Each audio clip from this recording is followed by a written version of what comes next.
Have you ever wondered if there's an easy way to fix the spool service that maybe crashes for no apparent reason on your Windows machine or server? Stick around, I'm going to show you how to automate a fix for this. So the first step in doing this is to record the actual event that occurs when the spool service crashes. To do this, right-click on Start and choose Event Viewer. Once Event Viewer opens, expand Windows Logs and expand Application and Service Logs. Then expand Microsoft and expand Windows. Once Windows is expanded, look for Print Service. Hit the caret to expand it. Right-click on Operational and make sure the log is enabled. If it shows Enable Log, click it. Unfortunately for you, now you're going to have to wait to see what error actually gets logged when this print issue occurs. On this particular system's case, it's event ID 7031. Open up your C drive somewhere, create a folder somewhere, and call it Scripts. Inside of your Scripts directory, right-click, choose New, choose Text Document, and name it Printer Repair.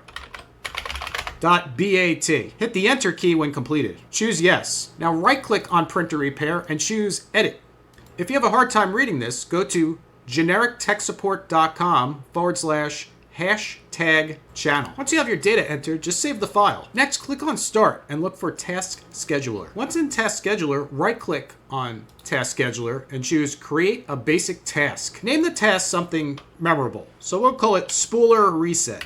And then click on Next. Choose when a specific event is logged and click on Next. Click the drop-down next to Log and type in the letter S to bring it down to where you're going to find System. Next, we're going to choose Source, which is going to be the printer service. So we're going to just look for Print, and there it is, Print Service. Next, you're going to have to enter the event ID that occurs that causes your printer issue. In my case, it's 7031. And then I'm going to click on Next. I'm going to leave it as Start a Program and click on Next. And then I'm going to browse specifically to the file I just created inside of my Tools directory under Scripts called printerrepair.bat, and I'm going to choose Open. Then I'm going to click on Next. You'll see an option to open the Properties dialog box when I click on Finish. Check that and hit Finish. If you're on a server, you will want to create a service account to run this. However, on your desktop, you could use your local admin account to execute it. Since this is a print server, I'm going to choose to run this whether or not I'm logged into this system. I'm also going to make sure that Run with the highest privileges is checked. If you're on a laptop and this occurs, make sure you uncheck the thing that says to only allow this to run if the system is plugged in. Under Conditions, when completed, hit OK. You'll be prompted to put in your administrative password. Please note, if you get this error, it's because you have to have an administrative password in order for this to run. If it doesn't work or another event ID is ran, you could still right-click on this and choose Run as Administrator to do the same thing without the actual need for the task scheduler.